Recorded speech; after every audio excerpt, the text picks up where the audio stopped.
একটা জিনিসের মূল্য 6% হ্রাস পেলে জিনিসটার মূল্য 1551 টাকা হয়। যদি জিনিসটার মূল্য 5% বৃদ্ধি করা হয় তবে এখন জিনিসটার মূল্য কত হবে? আচ্ছা, ডাটাগুলো সব পার্সেন্টেজে দেওয়া আছে, তাই আমি ধরে নিলাম যে জিনিসটার মূল্য 100 টাকা। তাহলে জিনিসটার মূল্য আমি ধরলাম হচ্ছে কত? 100 টাকা, তাই তো? এখন যদি 6% হ্রাস পায় তাহলে জিনিসটার মূল্য কত হবে? 94 টাকা। আবার যদি 5% বৃদ্ধি পায় তাহলে জিনিসটার মূল্য কত হবে? 105 টাকা। দেখো, প্রশ্নে বলে দিয়েছে যে 6% হ্রাস পেলে জিনিসটার মূল্য 1551 টাকা হবে। তার মানে প্রশ্নে 94 টাকা, এই 94 টাকার মানই প্রশ্নে আমার বলে দিয়েছে কত? 1551 টাকা, তাই তো?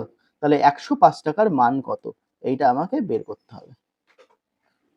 আচ্ছা, এখন 105কে তুমি যদি ভাঙো, তুমি জানবে যে 5 × 21, আবার 21কে আমরা ভাবতে পারি 3 × 7, তাই তো?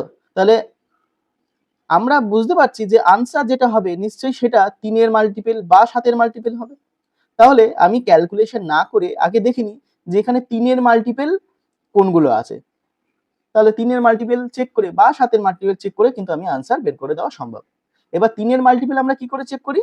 যে আমরা 3-এর ডিভিজিবিলিটি রুল কি বলে, যে কোনো সংখ্যার ডিজিটগুলো যোগফল যদি 3 দ্বারা বিভাজ্য হয় তাহলে ওই সংখ্যাটাও 3 দ্বারা বিভাজ্য। এখন এই ডিজিটগুলো যোগ করে করে দেখি। দেখো, 1 আর 7 কত? 8, 8 আর 2 10, 10 আর 8 18, 18 আর 26। তাহলে এই যে ডিজিটগুলো যোগফল কত? 26। 26 নিশ্চয়ই 3 দ্বারা বিভাজ্য নয়, তাই তো? তার মানে অপশন এ পসিবল না। অপশন বি চেক করি। 7 আর 1 8, 8 আর 5 13, 13 আর 2 15, 15 আর 4 19। এই ডিজিটগুলোর যোগফল 19, তার মানে অপশন বিও 3 দ্বারা বিভাজ্য না। অপশন সি দেখি। 7 আর 1 8, 8 আর 3 11, 11 আর 2 13, 13 আর 5 18, 18। এদের ডিজিটগুলোর যোগফল কত? 18। সুতরাং 18 3 দ্বারা বিভাজ্য, তাই অপশন সি কিন্তু হতে পারে। অপশন ডি দেখি। 7 আর 1 8, 8 আর 4 14, 14 আর 9 23, তাই তো? 23 আর 5 28, তাহলে 28ও কিন্তু 3 দ্বারা বিভাজ্য নয়। সুতরাং আনসার অপশন সি হয়ে গেল। আচ্ছা, এখন যদি অপশনে দুটো দেখা গেল যে দুটো অপশন এমন আছে যে 3 দ্বারা বিভাজ্য, সেক্ষেত্রে কিন্তু আমি 7-এর মাল্টিপলও চেক করতে পারতাম। বোঝা গেল? তাহলে আমরা কোনো রকম ক্যালকুলেশন ছাড়াই শুধুমাত্র 3 বা 7-এর ডিভিজিবিলিটি রুল চেক করে কিন্তু আমরা আনসারটা বের করে দিতে পারি।